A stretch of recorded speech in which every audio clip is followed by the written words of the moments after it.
पुण्यात केशव महाराज आणि आमचे जगदाळे महाराज आहेत, महाराजांची मृदंगाचार्य आहेत आणि आमचे जवळ जास्त स्नेही असणारे आमचे श्रीकांत महाराज जोशी ते सुद्धा या ठिकाणी आहेत. आणि त्या निमित्ताने आपण सर्वजण या ठिकाणी काहीतरी चिंतन, भगवत चिंतन घडावं. हे कार्यक्रम कशासाठी असतात तर काही विचारांची देवाणघेवाण व्हावी, हा एक सामान्य त्याचा हेतू जरी असला तरी जेणेकरून अंतरी मूर्ती ठसावी श्रीहरीची, ऐसी कीर्तन मर्यादा आहे संतांच्या घरची. अशी अंतःकरणावरती भगवान श्रीकृष्णाचा, पांडुरंगाचा ठसा उमटवावा, याच्यासाठी जे काही करता येईल ते कीर्तनकारांनी केलं पाहिजे, करायला हवं. आणि तो थोडासा प्रयत्न आपण करत असतो. आणि म्हणून अशा प्रकारचे जे उत्सव आहेत, महोत्सव आहेत, हे मोठ्या संख्येनं आपल्याकडे पाहायला मिळतात. मी नेहमी सांगतो की वारकरी संप्रदाय हा वैष्णवांचा संप्रदाय आहे. वारकरी संप्रदाय हा वैष्णवांचा संप्रदाय, पण वैष्णवांचा संप्रदाय असूनही भगवान महादेवाच्या या महाशिवरात्री उत्सवाला सर्वात जास्त सप्ताह महाराष्ट्रामध्ये होतात. हेच वारकरी संप्रदायाचं मोठेपण आहे, लक्षात घ्या, मनाचं मोठेपण आहे. त्याचं कारण आपल्याला सांगतो. कारण वारकरी संप्रदाय हा रूढ अर्थानं जर बघितला तर वैष्णवांचा म्हणजे विष्णूचा उपासक आहे. पांडुरंग परमात्मा म्हणजे भगवान विष्णू आहे. ऐका, पुंडलिकाच्या भावार्था गोकुळीहुनी झाला येता. पुंडलिकाच्या साठी जो पांडुरंग परमात्मा आहे तो गोकुळाहून आलेला आहे. गोकुळामध्ये कोण होतं? भगवान श्रीकृष्ण. मग भगवान श्रीकृष्ण कोण आहे? महाविष्णूचा 8वा अवतार. त्यामुळे महाविष्णूचाच अवतार म्हणजे पांडुरंग परमात्मा आहे. प्रत्यक्ष महाविष्णू म्हणजेच पांडुरंग परमात्मा आहे. आणि त्यामुळे हा वारकरी संप्रदाय मूलतः वैष्णवांचा संप्रदाय असला तरी आमचा आद्य जो महावैष्णव आहे तो म्हणजे कोण आहे? महादेव आहे. लक्षात, शिरोमणी महादेव, शिरोमणी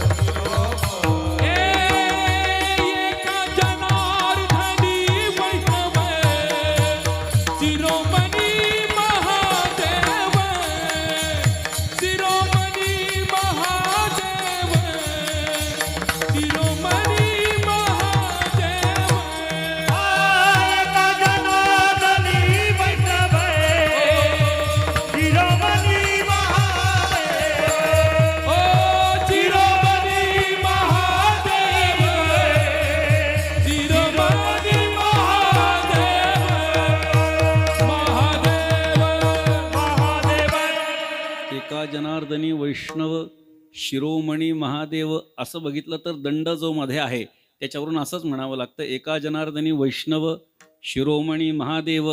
पण ते घ्यायचं कसं आहे? एका जनार्दनी वैष्णव शिरोमणी महादेव. विठ्ठल विठ्ठल. हो, वैष्णवांचा शिरोमणी कोण आहे तर तो महादेव आहे. पांडुरंग परमात्म्याच्या दर्शनासाठी स्वतः भगवान महाविष्णू पंढरपूरला आल्याची कथा आहे. आपण जर बघितलं तर मारुतीरायांच्या मूर्तीच्या समोर नंदी महाराज त्या ठिकाणी विराजमान आहे. ती मोठी कथा आहे, ती सांगून आपला वेळ निश्चितपणे घेणार नाही. पण महादेव जो आहे हा आद्य वैष्णव आहे, ही गोष्ट लक्षात घ्या. आणि त्यामुळे आपण ज्याची उपासना करतो त्या प्रत्यक्ष भगवान विठ्ठलाच्या मस्तकावरती जर त्यांनी महादेवाची पिंड धारण केली असेल तर एकाचे हृदयी गोडी साखरेच्या ठाई. आपण नेहमी श्रवण करता, भजन करी महादेव राम पूजी सदाशिव, दोन्ही देव एक पाही तया ऐक्य दुजे नाही, हरिहरा भेद नाही, नका करू वाद, एकाचे हृदयी गोडी साखरेच्या ठाई. अशा पद्धतीनं विचार आलेला आहे. म्हणजे खरा जो वैष्णव आहे तो महादेवाची कधी निंदा करत नाही आणि खरा जो शैव आहे तो कधीही महाविष्णूची निंदा करत नाही. मग महाविष्णूची निंदा करणारा शैव किंवा महादेवाची निंदा करणारा वैष्णव यांना नाथ महाराजांनी काय म्हटलंय? हो नी वैष्णव,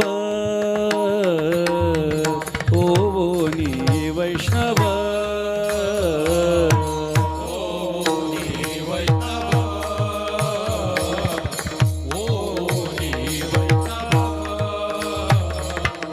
हो नी वैष्णव,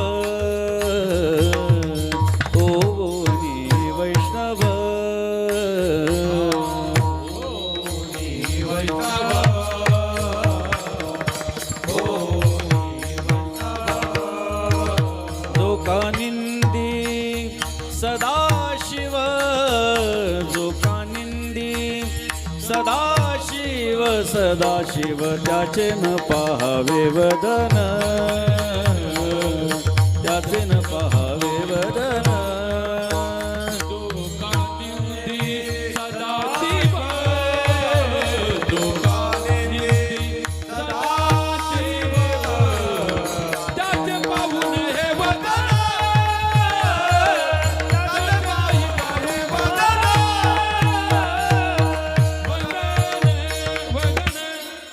होवनी वैष्णव, नाथ महाराज सांगतात होवनी वैष्णव.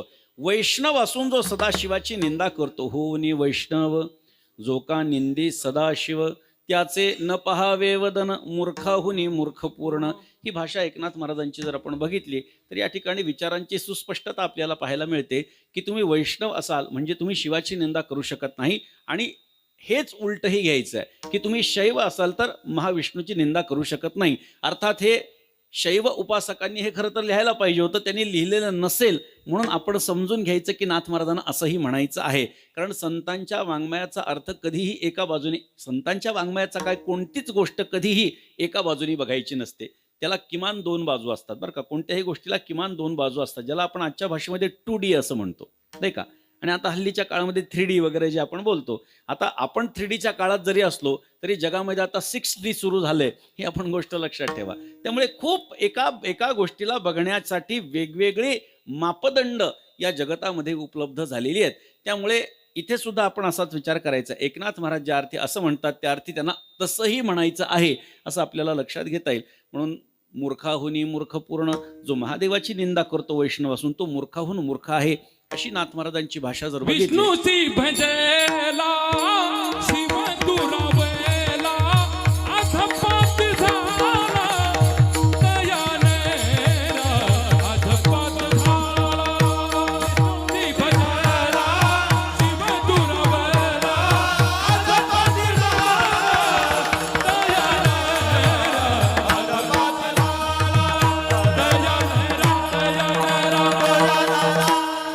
विष्णूची उपासना केली म्हणजे कोणी शैव हा दुरित होत नाही, आणि तशाच पद्धतीने उलटाही विचार आहे. म्हणून आपल्याकडे भगवत पूज्यपाद श्रीमदाद्य जगद्गुरु शंकराचार्यांनी पंचकाची एक उपासना पद्धती आमच्याकडे करून ठेवली आहे. प्रत्येक हिंदूच्या सनातन सत्य सनातन वैदिक हिंदू धर्मियांच्या प्रत्येकाच्या घरामध्ये किमान 5 देवता असाव्यात, 5 देवता किमान असाव्यात. मग या 5 देवता कोणत्या कोणत्या आहेत तर भगवान गणेश आहे, देवी आहे, सूर्यनारायण आहे, महाविष्णू आहे आणि महादेव आहे. या 5 देवता अर्थात त्या स्थानापन्न कुठे करायचा याचा सुद्धा विचार आचार्यांनी सांगून ठेवलेला आहे. आपण जर वैष्णव असू तर महाविष्णूची मूर्ती किंवा महाविष्णूचे जे प्रतीक आहे ते मध्ये ठेवायचं. आपण जर शैव असू, शिवाचे उपासक असू तर महादेवाची पिंड मध्ये ठेवायची. आपण जर शाक्त असू तर त्या ठिकाणी आपण देवीची मूर्ती किंवा जे काही तिचा टाक असेल तो मध्ये ठेवायचा. आपण गणपती असू तर आपण मध्ये गणपतीची मूर्ती ठेवायची, आणि आपण सौर असू तर सूर्याची मूर्ती मध्ये ठेवायची. किमान 5 ज्या देवता आहेत त्या ज्या आचार्यांनी सांगितल्या त्यामध्ये भगवान महाविष्णू देखील आहे आणि भगवान शंकर देखील आहे. म्हणजे आमच्याकडे आमची पद्धती 33 कोटी देव हे सांगून आपल्याला भ्रमित करून टाकलंय विदेशी आक्रमकांनी. आणि त्यामुळे 33 कोटी ह्या शब्दाचा अर्थ आता आपल्याला कळू लागलेला आहे की 33 प्रकारचे देव आणि भगवंत याच्यामध्ये भेद, ही गोष्ट आपण लक्षात ठेवा. त्याच्यामुळे जास्त त्याच्या खोलामध्ये नको जायला. पंचदेवता, आता याच मूर्त्या, आता शास्त्र असं सांगतं की याच देवतांची मंदिरं होऊ शकतात बरं का. शास्त्र असं सांगतं की याच देवतांची मंदिरं होऊ शकतात किंवा या देवतांच्या अवतारांची मंदिरं होऊ शकतात. आता गणपतीचं उदाहरण घ्या. आता गणपती इथे आपल्या मंदिरामध्ये गणपती असेल, त्याला आपण कोणीतरी नाव दिलं असेल. आपण पुण्याला गेलो तर दगडूशेठ, मुंबईला गेलो की सिद्धिविनायक, आमच्या पैठणला आलो की पावन गणपती. म्हणजे एकच गणपती आहे, मात्र उपाधीच्या योगानं स्थान भिन्नतेमुळे त्याला स्वतंत्र नाव आहे, पण तो काय आहे? गणपती आहे. तशाच पद्धतीनं जर आपण बघितलं तर मग आता गावागावामध्ये आपल्याला विठ्ठलाची मंदिरं पाहायला मिळतात. ही विठ्ठलाची मंदिरं म्हणजे काय तर महाविष्णूचा तो अवतार आहे. महाविष्णूचं प्रत्यक्ष म्हणजे विष्णू आहे आणि विठ्ठल आहे, आणि म्हणून विठ्ठलाच्याही मूर्त्या या सगळीकडे स्थापन केलेल्या चालतात. बरं, मग मारुतीरायाची मंदिर आहेत त्याचं काय? तर मारुतीराय हा रुद्राचा 11वा अवतार आहे बरं का. रुद्र 11वा अवतार. नाथ महाराज म्हणतात, करी दुष्टांचा संहार, नाम घेता विघ्न जाय, त्याचा महिमा वर्णो काय, अंगी शेंदूर चर्चिला, भव्य मारुती देखिला, कपी कुळाचे मंडन, शरण एका जनार्दन. म्हणजे मारुतीरायांची मंदिरही स्थापित होऊ शकतात. म्हणून या 5 देवता किंवा या 5 देवतांचे अवतार किंवा त्यांचे स्वरूप यांचीच मंदिरं बांधता येऊ शकतात. म्हणून हे सांगण्याचं तात्पर्य असं आहे की आपला हिंदू धर्म आहे हा अत्यंत व्यापक आहे. प्रत्येकाच्या उपासना पद्धतीची, प्रत्येकाच्या आराध्याची किंमत या ठिकाणी केली जाते. इथे महत्त्व प्रत्येकाला दिलं जातं आणि म्हणून आपला हा जो धर्म आहे हा अत्यंत व्यापक आहे. आता धर्माचा विषय निघाला म्हणून सांगतो. आता पुढे काय धर्म येतील काही सांगता येत नाही आपल्याला, सांगतो बरं का. ते क्रिस्लाम नावाचा एक धर्म येणार बरं. क्रिस्लाम, तुम्हाला लक्षात आलं असेल मला काय म्हणायचं, नाही लक्षात आलं, ऐका. ख्रिश्चन आणि इस्लाम यांचं एकत्रीकरण, जे फक्त हिंदूंचा द्वेष करणार आहेत, असा क्रिस्लाम नावाचा धर्म आता जगामध्ये पाहायला मिळतोय. गंमत सांगू का, आपण विचारही करू शकणार नाही. आता सध्या आपण AI च्या जमान्यामध्ये, आपण असं म्हणतो AI च्या जमान्यात आहे. हां, त्या AI च्या जमान्यामध्ये AI नी सुद्धा स्वतःची एक कम्युनिटी तयार केली आहे बरं का, आणि त्यांनी स्वतःचा एक धर्म स्थापन केला. आपल्याला कदाचित वेगळं वाटेल. हां, क्रिस्टाफेसोमेनिया असं काहीतरी त्याचं नाव आहे बरं का. तर नाही,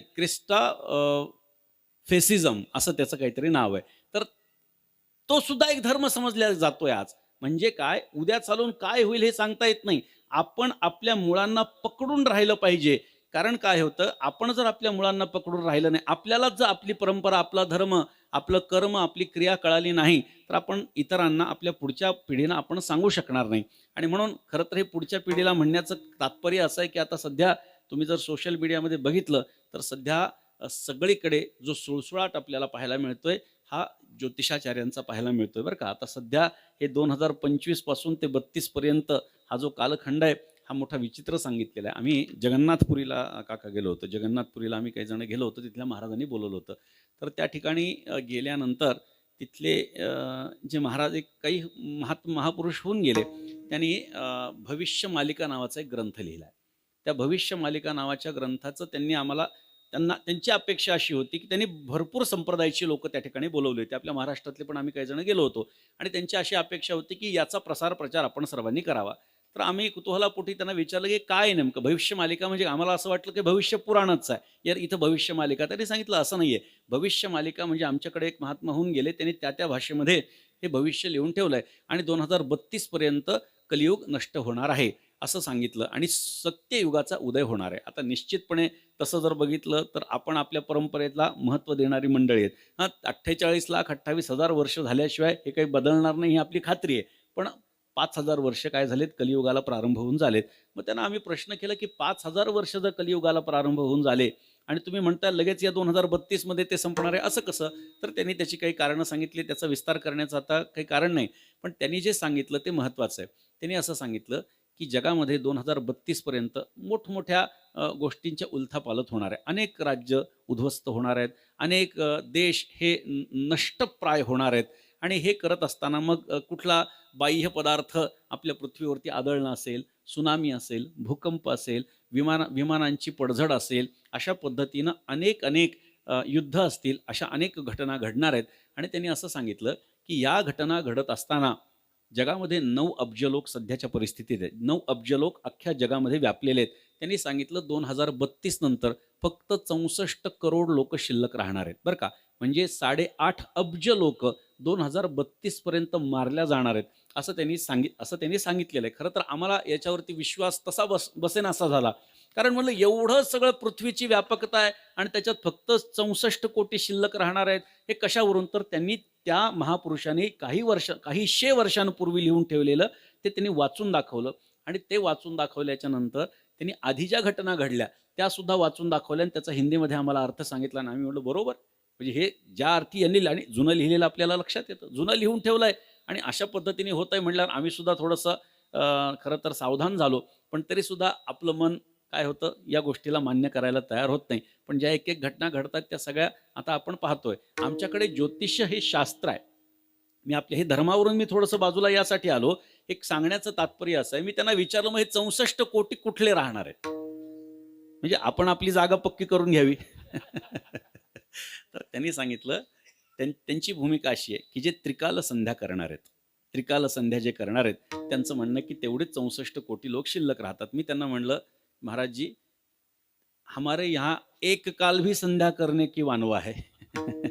एक काल सुद्धा कोणी एक वेळ सुद्धा संध्या करत नाही, त्रिकाल संध्या कोण करणार म्हणलं. या जगामध्ये 3 वेळेस संध्या करणारे फार 100, 200, 500, 1000 माणसं असतील म्हणलं, आणि तुम्ही म्हणता 64 कोटी. त्यांनी सांगितलं, तुम्ही बघा, लोकांमध्ये फरक होणार आहे, जसं जसं हे घडणार आहे तसं आमचा लोकांपर्यंत विचार पोचणार आहे. मी म्हणलं ठीक आहे, आमच्या महाराष्ट्रामध्ये म्हणलं की संध्या वगैरे हा भाग जो आहे हा साधारण लोकांना काही पटत नाही, पण तरीसुद्धा आपल्याला जर वाचायचं असेल, संध्या आपल्याला येत नसेल, हां, केशवाय नमः, नारायण नमः, माधवाय नमः, गोविंदाय नमः, जे 24 नावं घेऊन जी संध्या केली जाते ती आपल्याला येत नसेल, हां, आणि तरीसुद्धा आपण वाचावं असं जर आपल्याला वाटत असेल तर भगवंताचं नामस्मरण करा. आणि अजून एक सांगू का, नाथ महाराजांचा एकच अभंग रोज म्हणायचा, 3दा म्हणायचा. झाली संध्या संदेह माझा गेला, झाली संध्या संध्या माझा गेला. झाली संध्या संदेह माझा गेला,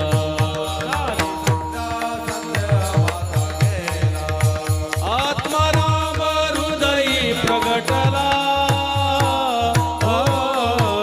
झाली संध्या संदेह माझा गेला, झाली संध्या संदेह माझा गेला. आत्माराम हृदयी प्रगटला.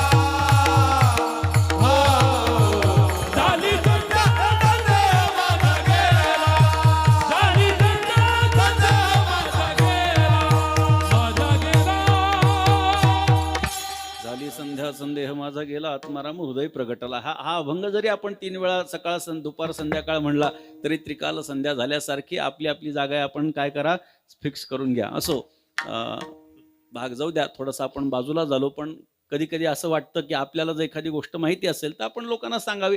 फरक पडला, हे बघा, जग नष्ट व्हावं ही काय आपली भूमिका नाही, पण जो होणार असेल आणि त्याच्यातही भारत वाचणार असेल, भारतामध्ये लोकसंख्या बघितली तर किती आहे, 1 अब्जाच्या वर 64 कोटी राहणारे म्हणजे भारतातले मरणारच आहेत.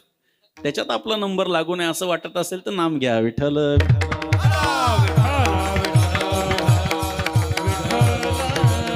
हो, जाऊ द्या, आपण आपल्या मूळ मुद्द्यावरती येऊ की वारकरी संप्रदाय हा व्यापक आहे आणि म्हणून हरी आणि हर यांचं एकत्रीकरण वारकरी संप्रदायामध्ये आहे.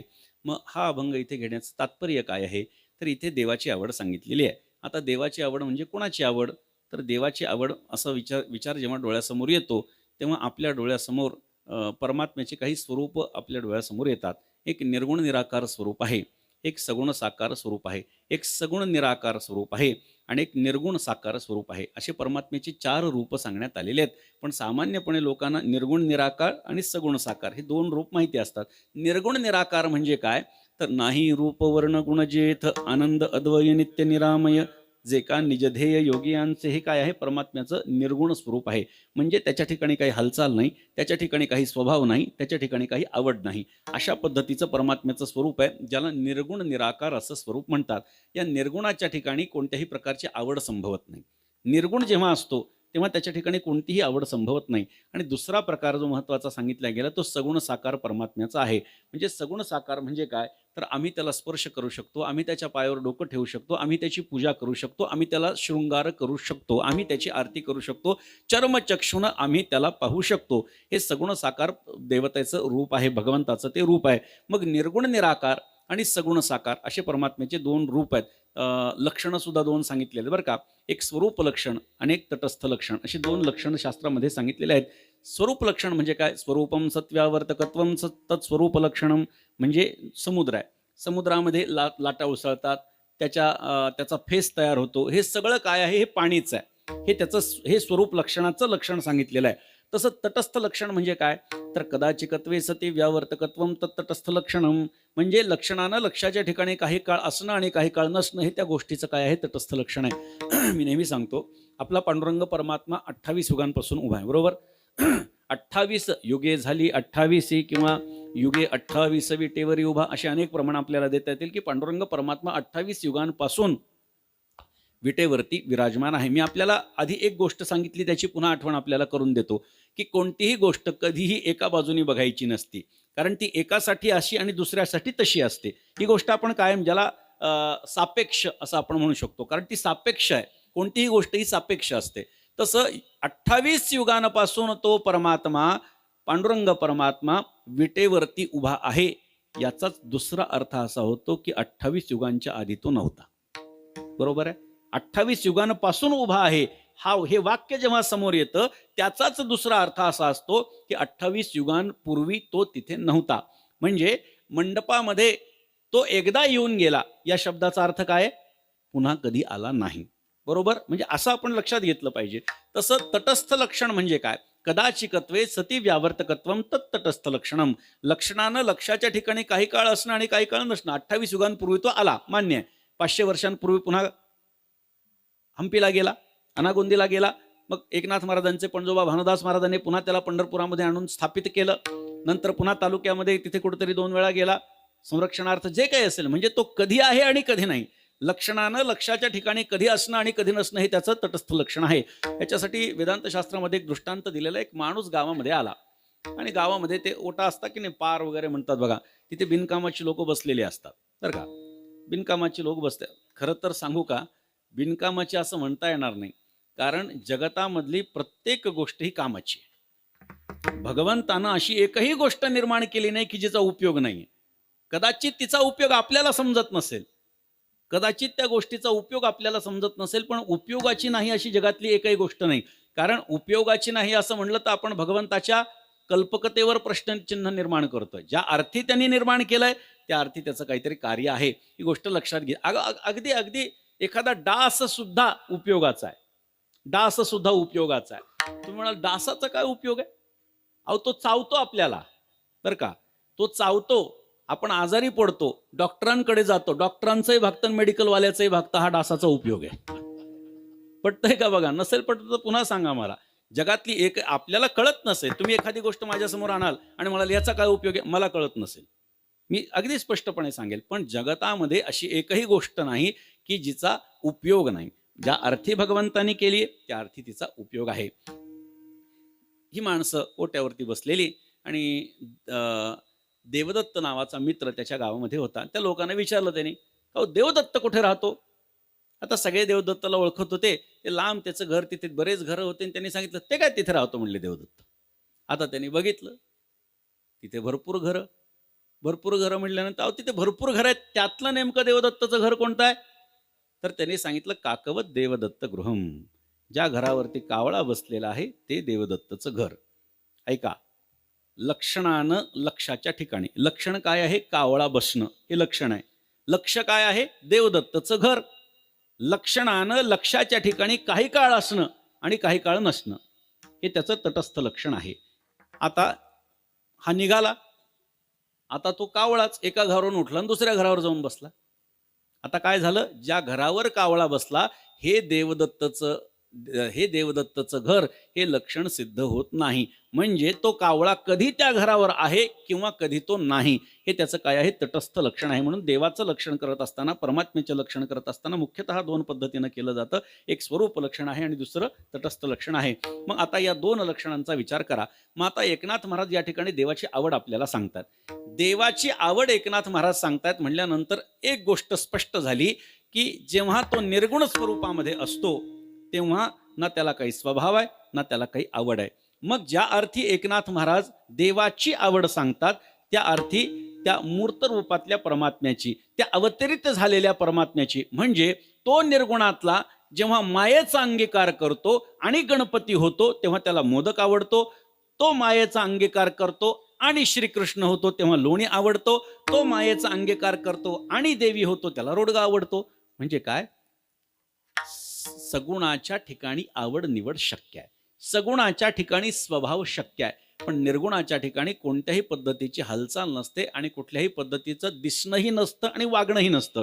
म्हणून देवाची आवड हा अर्थ इथे घेत असताना देवाची आवड म्हणजे सगुण परमात्म्याची आवड, जो परमात्मा सगुण रूपामध्ये नटलेला आहे. म्हणजे गुणा आला विटेवरी पितांबरधारी सुंदर जो, असं जे तुकोबारायांनी सांगितलेलं आहे, तो निर्गुण होते सगुणा आले, असं नाथ महाराज जे सांगतात. अशा पद्धतीचा निर्गुण परमात्मा सगुणामध्ये जेव्हा होतो तेव्हा त्याची आवड त्याला काहीतरी शक्य आहे.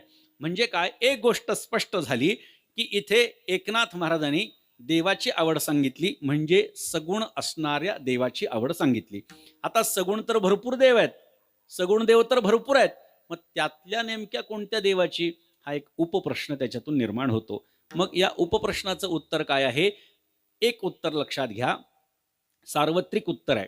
जेव्हा देव हा शब्द नकारात्मकतेनं येतो किंवा सामान्य दृष्टीनं येतो, तेव्हा इंद्र चंद्राधिक देवतांचं चिंतन करायचं, शेंद्री हेंद्री देवतांचं चिंतन करायचं. आणि जेव्हा देव हा शब्द हा सकारात्मकतेनं येतो, चांगल्या अर्थानं येतो, श्रद्धा भक्तिभाव या अर्थानं येतो, तेव्हा संतांच्या वाङ्मयामध्ये देव हा शब्द फक्त पांडुरंगासाठी आहे, ही गोष्ट आपण लक्षात घ्या. अनेक प्रमाण आपल्याला देऊ शकतो मी, बरं का. देवा माझे मन लागू तुझे चरणी, नाथ महाराजांचा हा अभंग आहे. आता कोणत्या देवाला नाथ महाराज मागणं मागत असतील, संत महात्मे पांडुरंगाच्या समोर जर काही मागायचं तर मागतात, ते सुद्धा देवाच्या आग्रहावरून, नाही तर ते कोणालाही काही मागत नाही. देवा माझे मन लागू तुझे चरणी, हे नाथ महाराज काही इंद्रचंद्राधिक वरुणाधिक देवतांना म्हणण्याचं काहीच कारण नाहीये. ते बोलतात म्हणजे फक्त पांडुरंग परमात्म्याला बोलतात. कारण त्याचं कारण काय आहे, पांडुरंगाच्या शिवाय दुसरं त्यांना काय नाही. पांडुरंग ध्यानी पांडुरंग मनी, जागृती स्वप्नी पांडुरंग, विठ्ठला वाचुनी अनेकांचे ध्यान, नाही आम्हा चिंतन दुजियाचे, आमुचे कुळीचे विठ्ठल दैवत, कुळधर्म समस्त विठ्ठल देव, विठ्ठला वाचुनी नेणो क्रिया कर्म, विठ्ठला वाचुनी धर्म दुजा नाही, एका जनार्दनी विठ्ठल भरला भरुनी उरला पंढरीये. अशा पद्धतीचा विचार केला तर तो देव हा शब्द जेव्हा चांगल्या अर्थाने येतो, आपुला तो एक देव करून घ्यावा, आपुला तो एक देव करून घ्यावा, तेने बिन जीवा सुख नोहे, आपुला तो एक देव करून घ्यावा, तेने बिना जीवा सुख नोहे, तेने बिना जीवा सुख नोहे, तेने बिना जीवा सुख नोहे. आपुला तो एक देव करून घ्यावा, तेने बिना जीवा सुख नोहे, तेने बिना जीवा सुख नोहे, तेने बिना जीवा सुख नोहे. आपुला तो एक देव करून घ्यावा. आता तुकोबाराय ज्यावेळी आपुला तो एक देव करून घ्यावा म्हणतात, तेव्हा तो एक देव कोणता आहे. अर्थात सगळ्याच गोष्टी काही एकत्र उपलब्ध नसतात. एक धरिला चित्ती आम्ही रखुमाईचा पती, रखुमाईचा पती जो पांडुरंग परमात्मा आहे, तोच आपुला एक देव जो आहे तो आपला करून घ्यायचा, ही भूमिका संत महात्म्यांनी मांडलेली आहे. त्यामुळे देव हा शब्द जेव्हा चांगल्या अर्थानं येतो त्यावेळी पांडुरंगाच्याच अर्थानं आपण तो घ्यायचा असतो. त्यामुळे एकनाथ महाराज देवाची आवड सांगतात, म्हणजे कोणाची आवड सांगतात, तर पांडुरंग परमात्म्याची आवड सांगतात. आता पांडुरंग परमात्म्याची आवड ही एकनाथ महाराजांना कशी माहिती, हा माझा मुख्य प्रश्न आहे. की एकनाथ महाराजांना पांडुरंग परमात्म्याची आवड कशी माहिती, विठ्ठलाला काय आवडतं, महाविष्णूला काय आवडतं, हे एकनाथ महाराजांना माहिती असण्याचं काय कारण आहे. माझ्या दृष्टीनं त्याच्यासाठी 3 कारणं समोर येतात. पहिलं कारण असं आहे की एकनाथ महाराज हे देवाचे भक्त आहेत आणि देवामध्ये आणि भक्तामध्ये विचारांची देवाणघेवाण होत असते. कारण विचारांची देवाणघेवाण कधी होते, जेव्हा प्रेमाचे संबंध असतात तेव्हाच विचारांची देवाणघेवाण होते. आपण एखाद्याशी गप्पा मारतो असं आपण म्हणतो ना, तर गप्पा मारतो कुठल्या अधिकारात मारतो, तर काहीतरी जवळीक त्याच्याशी आपली असते किंवा निर्माण व्हावी अशी अपेक्षा असते, म्हणून आपण काय करतो, त्याच्याशी गप्पा मारतो, संवाद साधतो. कधी कधी संवादाचं रूपांतर विसंवादामध्ये सुद्धा झालेलं आपण पाहतो. संतांचंही देवासंबंधीचं संभाषण हे विसंवादाचं आपल्याला पाहायला मिळतं. म्हणजे अनेक प्रमाणात त्याला आपल्याला देता येतील. पुण्यवंत पाताळ लोकी नेला, दरिद्री तो भाग्यवंत केला. जनाबाईंचा हा अभंग आपण पूर्ण बघा. धुंद झाला तुझा दरबार, असं म्हणत म्हणत जनाबाईंनी कशा कशा पद्धतीनं देवाला शिव्या घातल्यात हे आपल्याला पाहायला मिळेल. किंवा नाथ महाराज अधिक संत काय म्हणतात की देवा तुला जे मोठेपण प्राप्त झालेलं आहे ते फक्त आमच्यामुळे प्राप्त झालेलं आहे. आम्ही जर नसतो तर तुझं मोठेपण लोकांपर्यंत पोचलं नसतं. आणि त्यामुळे हे तू विसरू नकोस, ही भूमिका ही नाथ महाराज अधिक संत सगळे मांडत असतात. आणि म्हणून किंवा कान्होबा तुझी घोंगडी चांगली रे, आम्हासी का दिली वांगुली रे, ज्ञानोबा देवाशी संवाद साधतात. म्हणजे काय, हा संवाद साधत असताना कदाचित त्याच्यामध्ये विसंवादामध्ये रूपांतर त्याचं होऊ शकतं, पण इथे संवादामध्ये काय होतं, विचारांची देवाणघेवाण होते. बोलावं का, चर्चा करावी का, तर हो, शास्त्र सांगतं वादे वादे जायते तत्वबोधा. म्हणजे गप्पा मारल्यानंतर वादविवाद करता करता तत्वज्ञान आपल्याला प्राप्त होऊ शकतं. हा एक विचार लक्षात घ्या. त्यामुळे देवाचं आणि संतांचं संभाषण होतं, ही गोष्ट आपण अनेक प्रमाणावरून सिद्ध करू शकतो. आता देवाचं आणि भक्ताचं संभाषण का होतं? कारण एकमेकांमध्ये प्रेम आहे. ठीक आहे, एखादा रस्त्यामध्ये माणूस भेटला, बसमध्ये बाजूला बसला, प्रवास करताना कुठे रस्त्यामध्ये भेटला, एखाद्या सोफ्यावरती बाकावरती बसलो आणि गप्पा मारल्या, याला प्रेमाचं नातं म्हणत नाहीत. ते वरच्या वरच्या गप्पा असतात. तुम्ही काय, तुमचं नाव काय, तुम्ही काय करता आणि कुठे राहता, याला विचारांची देवाणघेवाण म्हणत नाही. तर खोलामध्ये जाऊन एखाद्या विषयाचं सखोल चिंतन करणं, आणि याला काय म्हणतात, विचारांची देवाणघेवाण. माझं मत यावरती हे, तुमचं काय मत आहे हे, ही विचारांची देवाणघेवाण फक्त प्रेमाचं नातं जिथे असतं त्या ठिकाणी होऊ शकते. लक्षात घ्या, फक्त प्रेमाचं नातं ज्या ठिकाणी असते तिथे हा संवाद आपल्याला पाहायला मिळतो. कारण प्रेमाचं लक्षण सांगत असताना ददाती प्रतिगृह्णाती गुह्यमख्याती पृच्छती भुंक्ते भोजयते चैव षड्विधम प्रीती लक्षणम. 6 लक्षणं सांगितलेली आहेत शास्त्रकारांनी. प्रेमाची 6 लक्षणं सांगितलेली. ददाती प्रतिगृह्णाती, प्रेम निर्माण झाल्यानंतर काहीतरी दिल्या जातं, काहीतरी घेतल्या जातं. गुह्यमख्याती पृच्छती, आपल्या मनातलं गुह्य आपल्या प्रेमास्पदाला सांगितल्या जातं, त्याच्या मनातलं गुह्य जाणून घेतल्या जातं. भुंक्ते भोजयते चैव, आपण त्यांच्याकडे जेवायला जातो, त्यांना आपल्याकडे जेवायला बोलवतो. षड्विधम प्रीती लक्षणम, ही 6 काय आहेत, प्रेमाची लक्षणं आहेत. आता ह्या आधीच्या 2 आणि नंतरच्या 2 लक्षणांशी आता आपल्याला देणं घेणं नाहीये, पण गुह्यमख्याती पृच्छती हा विषय आपला महत्वाचा आहे. काय महत्वाचा विषय आहे की आपल्या मनातलं गुह्य आपण आपल्या प्रेमास्पदाला सांगतो आणि त्याच्या मनातलं गुह्य आपण काय असतो, जाणून घेत असतो. देवाचा आणि भक्ताचा संवाद होत असतो. त्या संवादामध्ये एकमेकांची आवड सांगणं साहजिक आहे. आणि देवाची आवड जाणून घ्यायची असेल तर संतांना विचारा, आणि संतांची आवड जाणून घ्यायची असेल तर देवाला विचारा. संतांचा महिमा देवाचे जाणे, संतांचा महिमा देवाचे जाणे.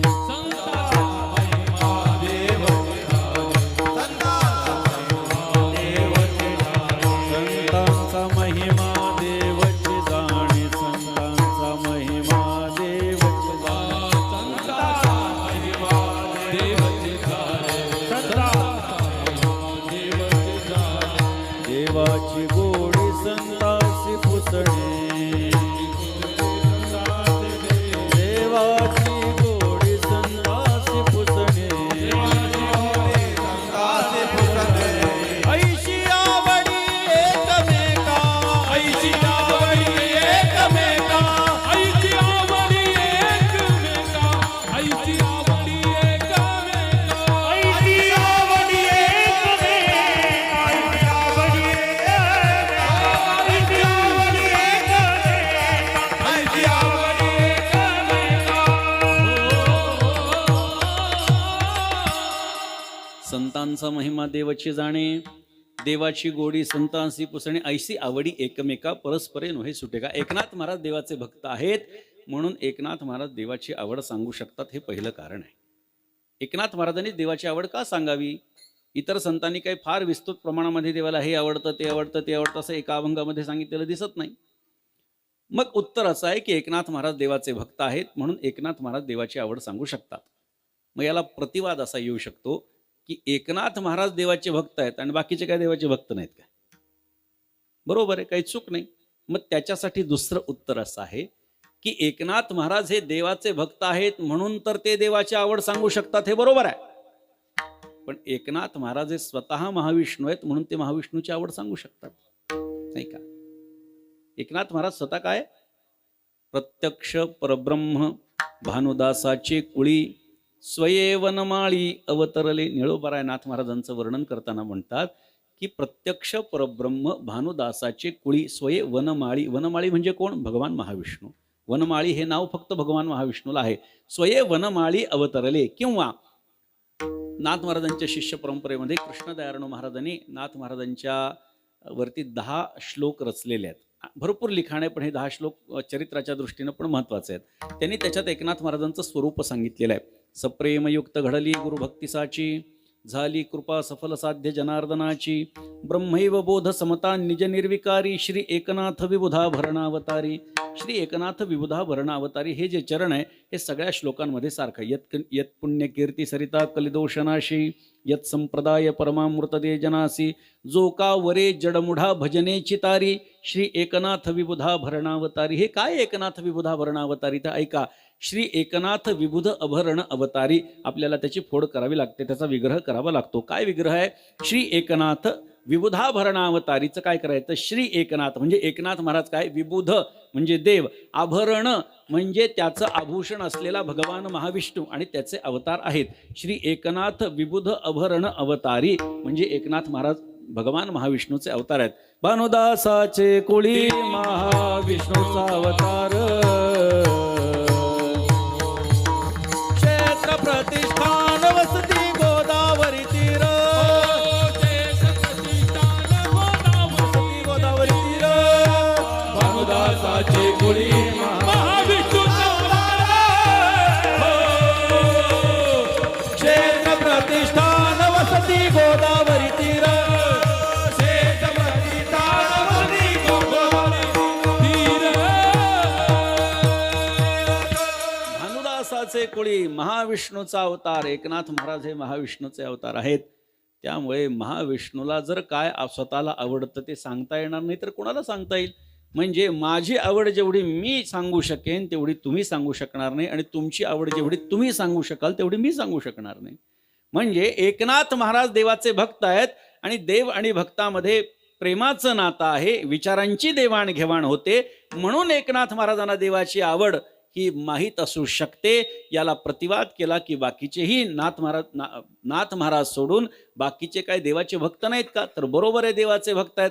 मग दुसरं कारण दिलं, त्याला पुष्ट्यर्थ एक कारण सांगितलं की एकनाथ महाराज हे स्वतः महाविष्णू आहेत. त्यामुळे महाविष्णूची आवड सांगू शकतो, यथार्थतेनं सांगू शकतो. मग याला प्रतिवाद पुन्हा असा झाला की एकनाथ महाराज जर महाविष्णू आहेत तर ज्ञानोबा कोण आहेत? महाविष्णूचा अवतार, प्रत्यक्ष परिब्रह्म मूर्ती ज्ञानेश्वर, करीतसे आदर संगतीचा, करीतसे आदर संगतीचा.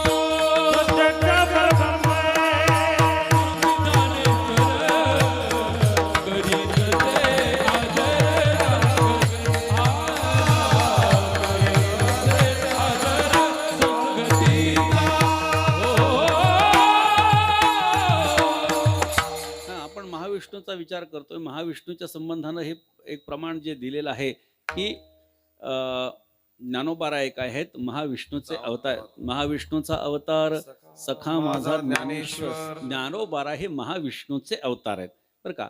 मग एकनाथ महाराजही महाविष्णूचे अवतार आहेत, ज्ञानोबा सुद्धा महाविष्णूचे अवतार आहेत. मग आता काय उत्तर देणार?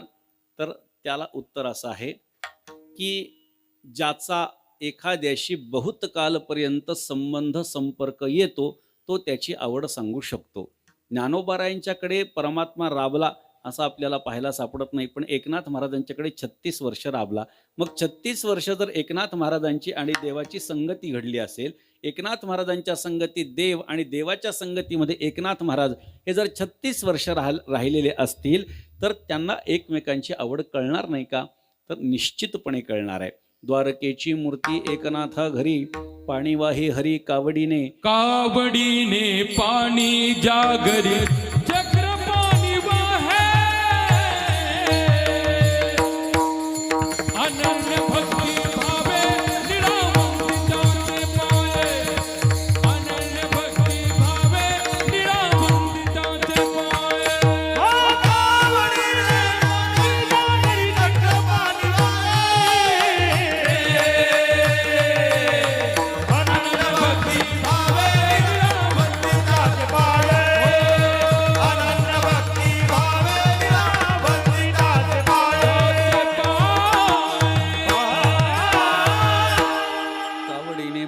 घरी चक्रपाणी वाहे, अनन्य भक्ती भावे निळावंदी त्यांची पाये. नाथ महाराजांच्याकडे परमात्म्यानं राबावं. श्रीखंड्या चंदन उगाळून करी वस्त्र गंगा तिरी धूत असे सेवेसी तत्पर उभा ठाई ठाई. देव पूजे समयी तिष्ठतसे, निळा म्हणे देव राबे ज्याचे घरी, दत्त चोपदारी करीतसे. हा एकनाथ महाराजांचा अधिकार आहे. म्हणून एकनाथ महाराज देवाची आवड का सांगू शकतात, त्याची 3 महत्त्वाची कारणं. पहिलं कारण, एकनाथ महाराज देवाचे भक्त आहेत आणि देवाचा भक्त आणि देव यामध्ये प्रेमाचं नातं असतं, म्हणून भक्त हा देवाची आवड सांगू शकतो. दुसरं कारण असं सांगितलं की एकनाथ महाराज हे स्वतः महाविष्णू आहेत, म्हणून ते महाविष्णूची आवड सांगू शकतात. आणि तिसरं कारण असं सांगितलं की एकनाथ महाराजांच्याकडे परमात्मा 36 वर्ष राबला. परमात्म्याची आणि एकनाथ महाराजांची संगती, त्यांचा संघ, त्यांचा सहवास हा किमान 36 वर्षांचा आहे. आणि त्यामुळे ज्याच्याशी आपला बहुतकालपर्यंत संबंध संपर्क येतो, त्याच्या आवडी निवडी कळत न कळत आपल्याला माहीत झालेल्या असतात. नवरा बायको वर्षाच्या लग्न झाल्यावर वर्षाच्या पहिल्या वर्षी जर आपण बघितलं तर जेवढी एकमेकांची आवड सांगू शकत नाही, तेवढी 10 वर्षांनी निश्चितच काही ना काहीतरी सांगू शकतात. म्हणजे संपर्क आला, संबंध आला तर आवड निवड एकमेकांची माहिती होऊ शकते. म्हणून एकनाथ महाराज हे देवाची आवड का सांगू शकतात, याची 3 कारणं आपण बघितली. आणि म्हणून देवाची आवड ही एकनाथ महाराजांनी सांगितली. देव कोण आहे हे आपण बघितलं. आवड एकनाथ महाराजांची, जी एकनाथ महाराजांना का माहिती हे आपण बघितलं. मग आवड काय आहे एवढाच भाग राहिला अभंगाचं पहिलं चरण. आवड देवासी तो एका प्रकार, आवड देवासी तो एका प्रकार, आवडे देवासे तो एका प्रकार. आवडे देवासी तो एका प्रकार, आवडे देवासी तो एका प्रकार, आवडे देवासी तो एका प्रकार, आवडे देवासी तो एका प्रकार. हे नामाचा उच्चार रात्र दिवस, नामाचा उच्चार रात्र दिवस, नामाचा उच्चार रात्र दिवस, नामाचा उच्चार रात्र दिवस, तुळशी बाळगाला आवडे देवाची तो एका प्रकार, आवडे देवासी तो एका प्रकार, आवडे देवासी तो एका प्रकार, आवडे देवासी तो एका प्रकार. आवडे देवाची तो एका प्रकार, आवडे देवासी तो एका प्रकार, आवडे देवासी तो एका प्रकार, आवडे देवासी तो एका प्रकार. आवडे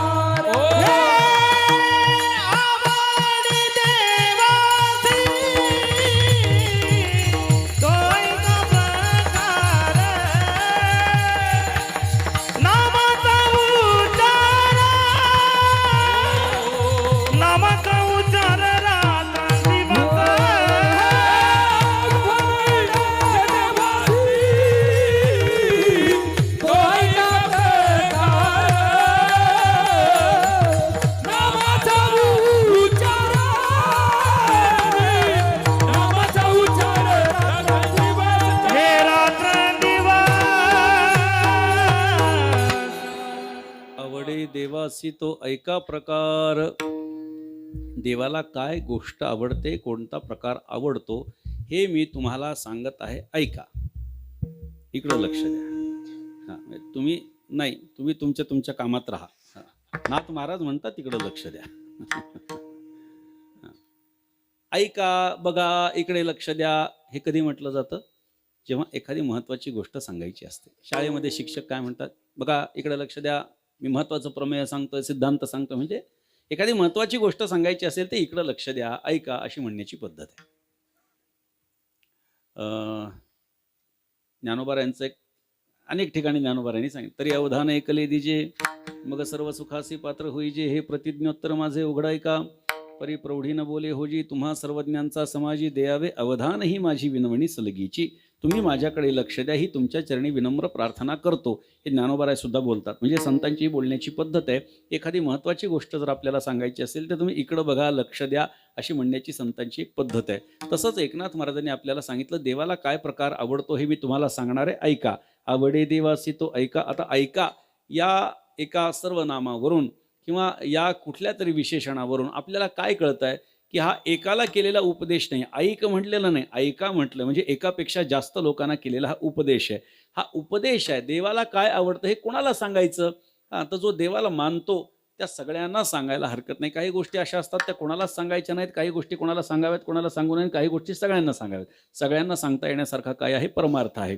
मग परमार्थाचा विषय जर एकनाथ महाराज सांगतायत, देवाची आवड जर एकनाथ महाराज सांगतायत, तर ती आवड काय आहे हे सांगण्यासाठी नाथ महाराज म्हणतात आवडे देवासे तो ऐका प्रकार. ऐका, देवाला काय प्रकार आवडतो ते ऐका. आणि देवाची पहिली आवड सांगितली नामाचा उच्चार रात्रंदिवस. रात्रंदिवस भगवंताच्या नामाचा उच्चार हे देवाला आवडतं. आता देवाला काही आवडेल हो, पण आम्हाला तेवढा वेळ असला पाहिजे की रात्रंदिवस देवाचं नाव घेतलेलं देवाला आवडेल. कोणाला आवडणार नाही? आपली स्तुती करावी असं प्रत्येकाला वाटत असेल का? कोणाला स्तुती आवडणार नाही? प्रत्येकाला स्तुती आवडेल. मग अशी परिस्थिती असताना इथे एकनाथ महाराजांनी देवाची आवड काय सांगितली की रात्रंदिवस देवाच्या नामाचा उच्चार करायचा. आता रात्रंदिवस करायचा म्हणजे देवासमोर माळ घेऊन बसायचं आणि सारखं देवाचं नाव घेत बसायचं असा त्याचा अर्थ नाही. कारण आमच्या संतांनी कामामध्ये काम, काही म्हणा राम राम, जाईल भवश्रम, सुख होईल दुःखाचे, असा उपदेश आम्हाला केलेला आहे. म्हणजे आपलं काम करता करता सारे दिन करा संसाराचा हेत, सारे दिन करा संसाराचा हेत, सारे दिन करा संसाराचा हेत, सारे दिन करा संसाराचा हेत. हरी भजनी प्रीत सो द्यावी, परी भजनी प्रीत सो द्यावी, ऐशी आठवण धरोनी मानसी, ऐशी आठवण धरोनी मानसी, ऐसी आठवण धरोनी आनावी, ऐसी आठवण धरोनी आनावी.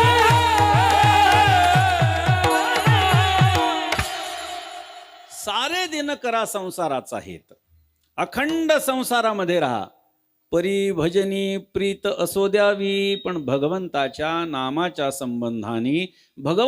संबंधाने अंतःकरणामध्ये प्रेम असू द्या. हे नाथ महाराज. तुझे रूप चित्ती राहो, मुखी तुझे नाम, तुझे रूप चित्ती राहो, मुखी तुझे नाम.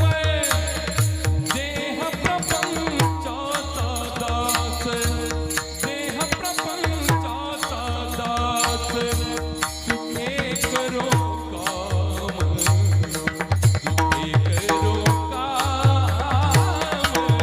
तुझे रूप चित्ती राहो, तुझे पदी वाहिला मी, देह भाव सारा, पुढे अंतराळी आत्मा सोडूनी पसारा. नाम तुझे घेतो गोरा, नाम तुझे घेतो गोरा, म्हणून आठ याम हो.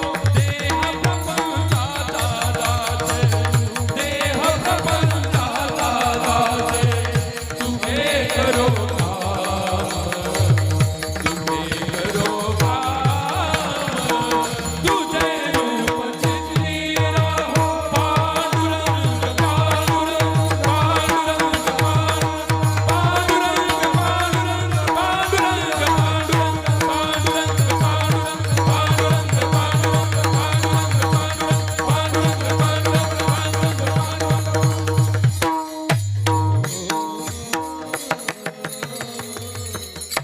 गोरोबा काकांचा अभंग आहे, तुझे रूप चित्ती राहो. आता भीमसेनजींनी ते मोठं त्याचा फार मोठं स्थान अभंगामुळे ते मोठे झालेत आणि त्यांनी पण अभंग लोकांपर्यंत पोहोचवलेत. पण कधी कधी असं होतं की भीमसेनजींनी बऱ्याचशा भक्तिगीतंसुद्धा गायलेली आहेत बरं का.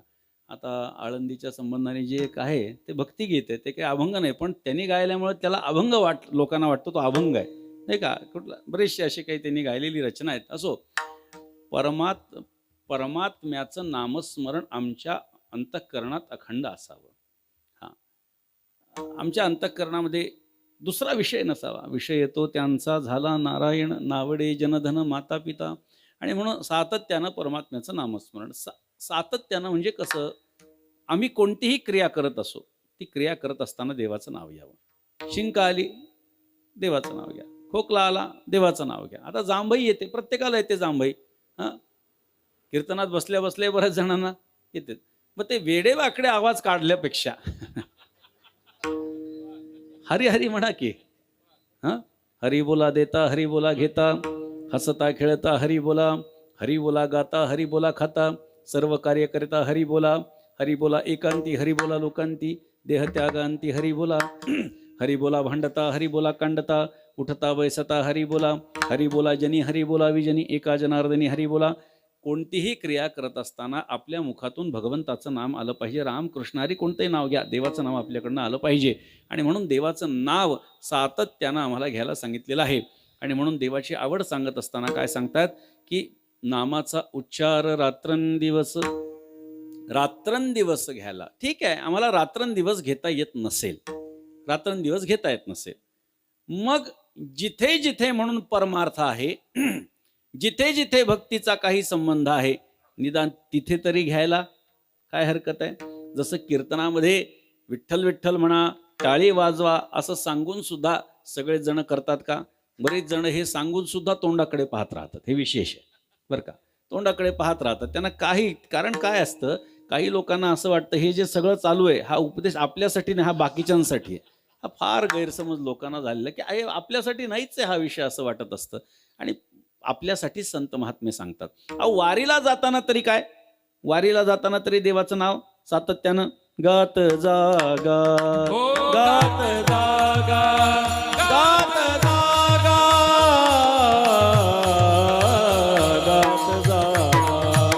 गात जागा, गात जागा, गात जागा,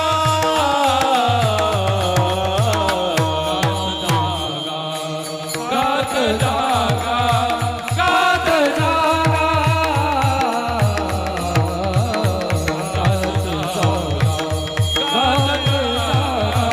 गात जागा, प्रेम मागा विठ्ठला,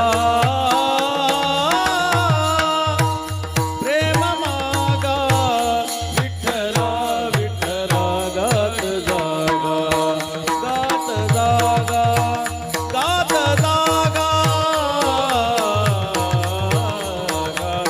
जागा, गात जागा, गात जागा, गात जागा.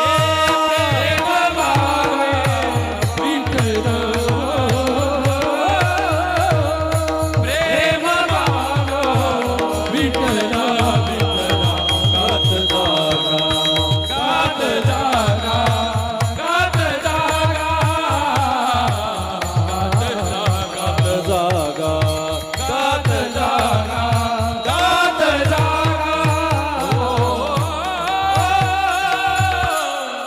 गात जागा, गात जागा. गात जागा म्हणजे जागून गा असा नाही अर्थ बरं का.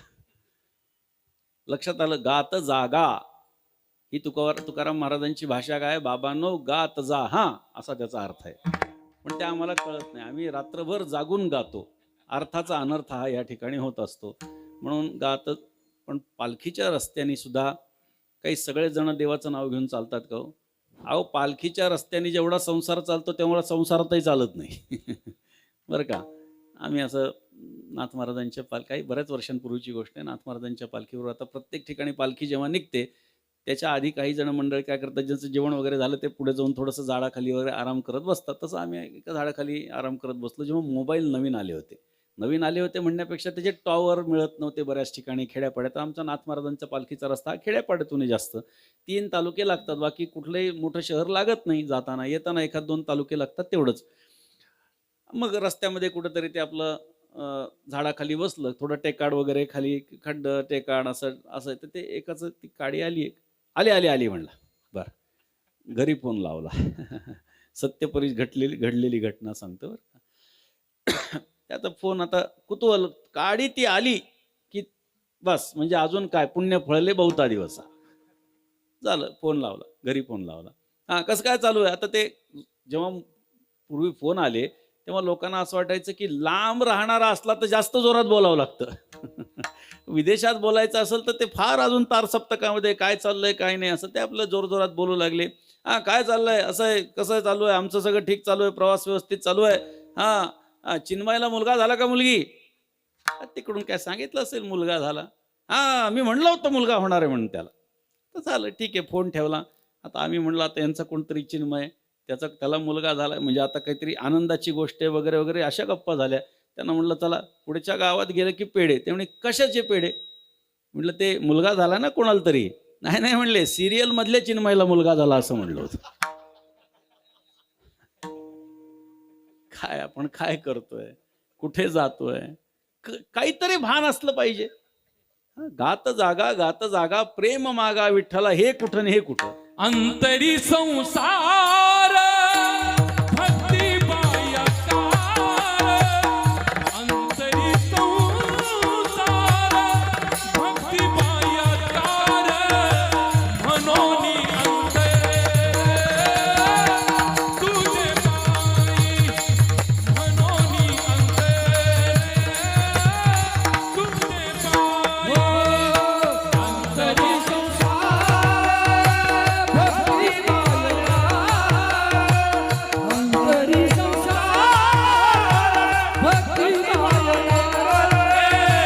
मनोनी अंतरे तुझे पायी.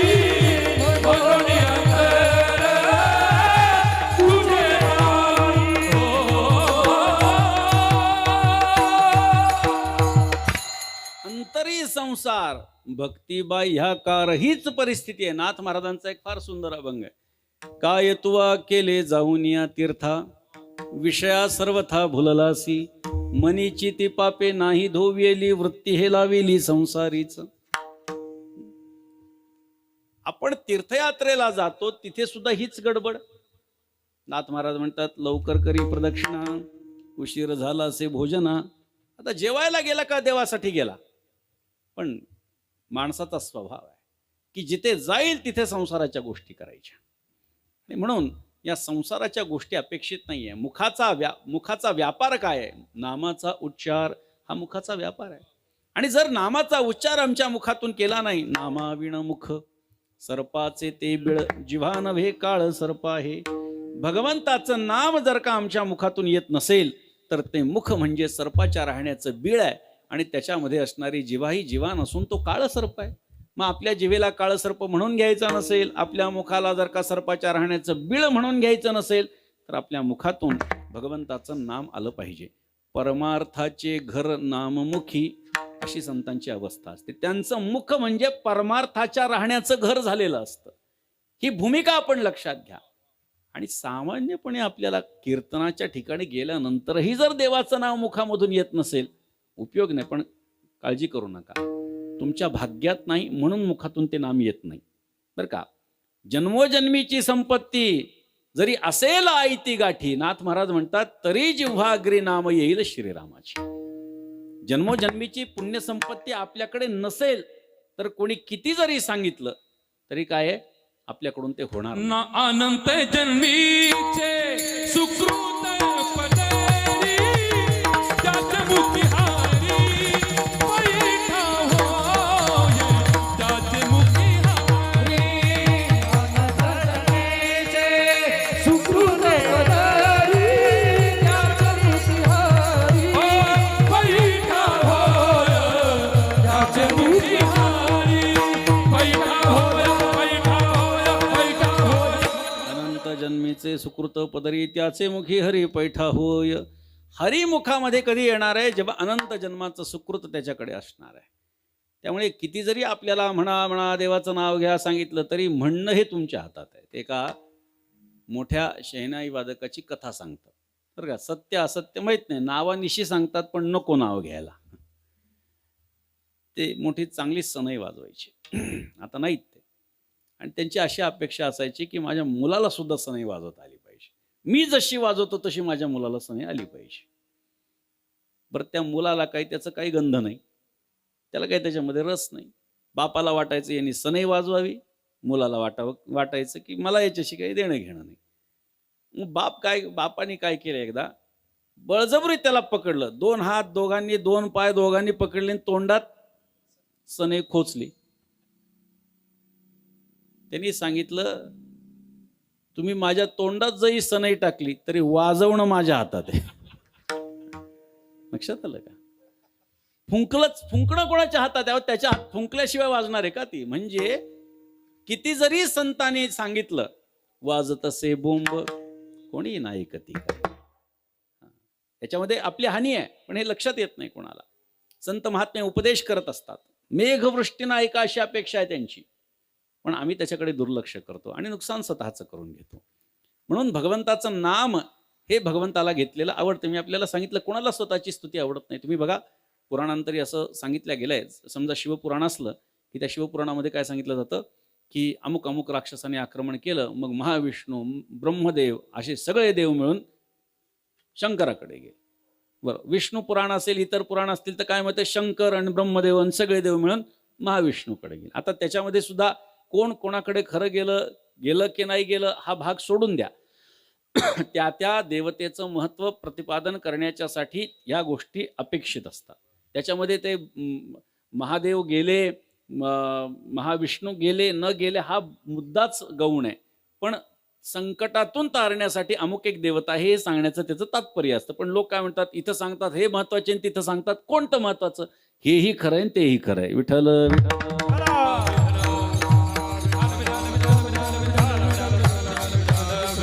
त्यामुळे भगवंताचं नाम घ्या असं जेव्हा संत महात्मे आपल्याला सांगतात तेव्हा आपण नाम घेतलं पाहिजे. देवाची आवड आहे, आपलं ज्याच्यावर प्रेम आहे त्याने आपल्यावर प्रेम करावं असं जर आपल्याला वाटत असेल तर त्याला ज्या आवडणाऱ्या गोष्टी आहेत त्या जर आपण केल्या तर तो आपल्यावर प्रेम केल्याशिवाय राहत नाही. विठ्ठल विठ्ठल. त्यामुळे देवाचं नाम सातत्यानं घेतलेलं त्या परमात्म्याला आवडतं, देवाला आवडतं. आणखी देवाला काय आवडतं अभंगाचं दुसरं, तुळशी माळ गळा, तुळशी माळ गळा, तुळशी माळ गळा, गोपीचंद टिळा. तुळशी माळा, तुळशी माळा, तुळशी माळा, गोपीचंद तुळशी माळ गळा, तुळशी माळ गळा, तुळशी माळ गळा, गोपीचंद टिळा. तुळशी माळा, तुळशी माळा, तुळशी माळा, गोपीचंद टिळा. हृदय कळवळा वैष्णवाचा, हृदय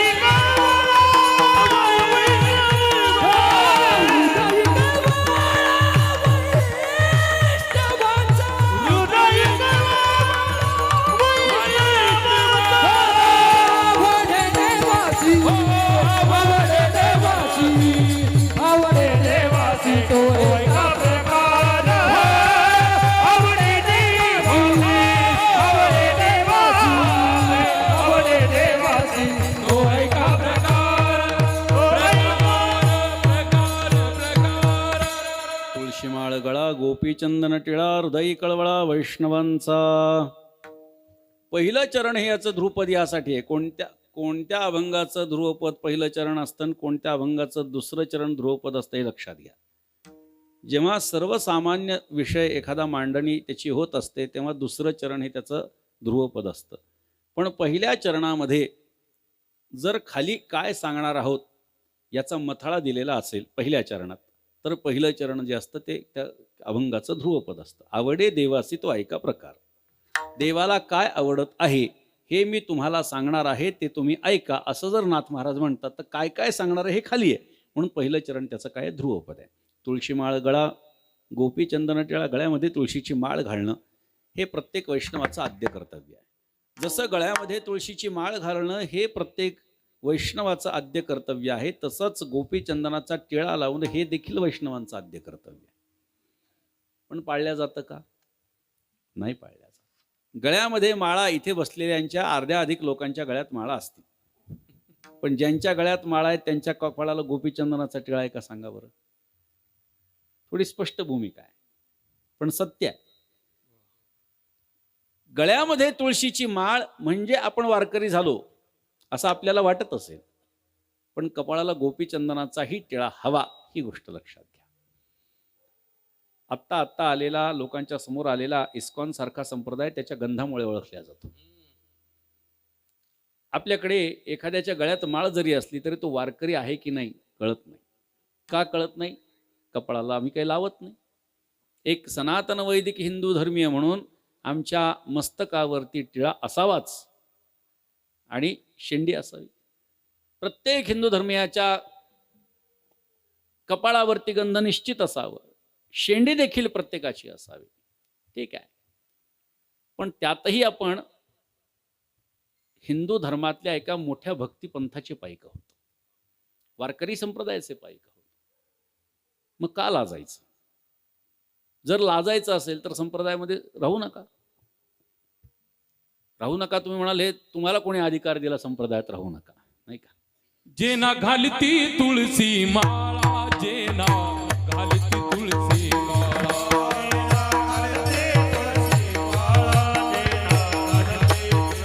हा गोपी चंदन लाविती टिळा, गोपी चंदन लाविती टिळा,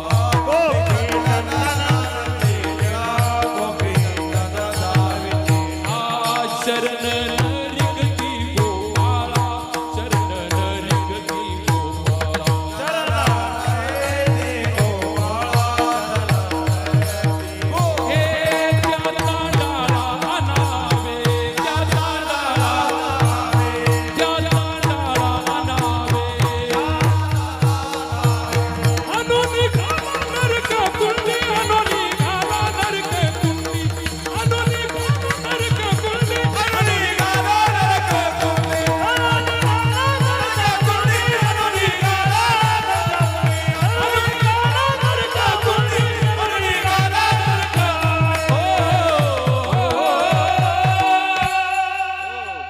न लावणारा, न माळ घालणारा, ह्या सगळ्या गोष्टींचा परिणाम काय होतो याचंही विस्तृत वर्णन केलेलं आहे. म्हणजे गळ्यामध्ये तुळशीची माळ ही प्रत्येक वारकऱ्याच्या आहेच आहे, पण कपाळाला गोपीचंदनाचा टिळा नाही आहे, ही गोष्ट आपल्याला मान्य करावी लागेल. जर आपण वैष्णव आहोत तर विष्णू जे करतो ते आपण करणं अपेक्षित आहे. अर्थात बाह्यवेश हा वारकरी संप्रदायाच्या दृष्टीने हा बाह्यवेश, बाह्यवेशाचं वर्णन आहे. बाह्यवेशाला आपल्या संप्रदायामध्ये फार महत्त्व नाही, ही गोष्ट लक्षात घ्या, पण तरीसुद्धा बाह्यवेशाचं वर्णन आहे. निंदा केली आहे बाह्यवेशाची. एकनाथ महाराजांचं भागवत वाचा आपण, मोठी यादी दिली आहे. एकते फळाहारी निराहारी, एकते नग्न ब्रह्मचारी, एककडे कपाटी शिखरी गिरी कंदरी रिघाले, एकते जटाळ गंठ्याळ, एक नखधारी ढिचाळ, एक महाहटी विशाळ, एकते पिसाळ मत्तमुद्रा, एक तांबडे बोडके, एकते केवळ सुडके, एक तीर्थाटणे रोडके, एकते मुके मौननिष्ठ. अशी मोठी यादी नाथ महाराजांनी दिलेली बाह्यवेश. बाह्यवेश हा अमान्य आहे असं नाही, पण बाह्यवेश म्हणजेच खरा वेश हे मान्य नाही.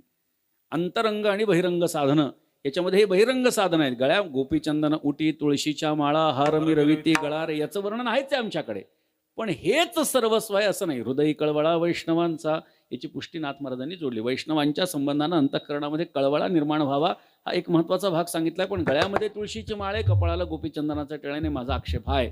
बरेच जण काय करतात, काही जण फक्त बुक्का लावतात, काही जण काय करतात फक्त अष्टगंध लावतात, काही जण अष्टगंध आणि बुक्का लावतात, काही जण चंदन लावतात, काही जण कुंकू लावतात, कालांतरानं हळदही लावतील. ते काय असेल ते काय करतील माणसं, काय याचं नाही. म्हणजे मला जे चांगलं दिसतं ते मी लावतो, अशी भूमिका आहे वारकरी संप्रदायाची. चालत नाही. मला जे चांगलं वाटतं ते मी लावायचं नाही आहे. माझा संप्रदाय मला काय सांगतो ते मी अनुसरलं पाहिजे. विठ्ठल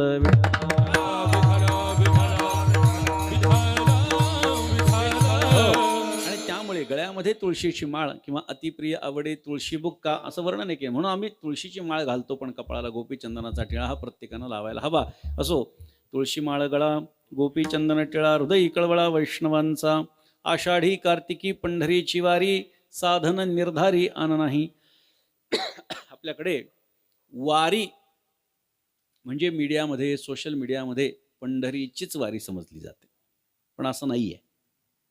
जर मूलतः बघितलं, वारी ह्या शब्दाचा अर्थ काय? आमच्या उपास्याच्या ठिकाणी वारंवार जाणं, याला वारी म्हणतात. मग माझं उपास्य कोणतंही असू शकतं, तुमचं उपास्य कोणतंही असू शकतं, त्याच्या ठिकाणी दर्शनाला वारंवार जाणं म्हणजे वारी आहे. पण महाराष्ट्रामध्ये वारकरी सांप्रदायिक लोक लाखोंच्या संख्येनं पंढरपूर, पैठण, आळंदी, देहू आदी क्षेत्रामध्ये जमतात. म्हणून पंढरपूरच्या वारीला वारी म्हणतात. म्हणजे संतांची जी वारी आहे, संत जे करतात ती पंढरपूरची वारी म्हणजे काय आहे, तर वारी ठरलेली आहे. पण पंढरपूरची वारी म्हणजेच वारी नाही. म्हणून विशेषत्वाने एकनाथ महाराजांनी सांगितलं, आषाढी कार्तिकी पंढरीची वारी. लक्षात घ्या, कारण इतर अनेक मार्ग आहेत, मार्ग ते बहुता आहेत, सोपा पंथ पंढरीचा. नाथ महाराज म्हणतात अनेक मार्ग आहेत, त्या मार्गाने आम्ही जाणार नाही. आम्ही नवदो तया वाटा, तया वाटा,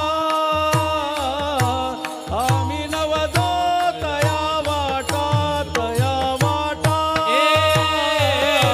आम्ही नवदो तया वाटा, तया वाटा, आम्ही नवदो तया वाटा, तया वाटा, आम्ही नवदो तया वाटा, तया वाटा, आम्ही नवदो तया वाटा, तया वाटा, आम्ही नवदो तया वाटा, तया वाटा,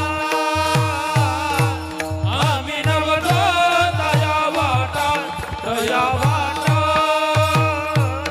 नाचू पंढरीचो हटा, तू पंढरीचो हटा, नाचू पंढरीचो हटा, तू पंढरीचो हटा, आम्ही नवदो तया वाटा, तया वाटा,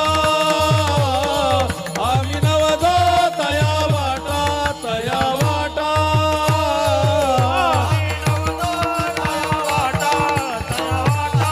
हो मी नवदो तया वाटा, तया वाटा,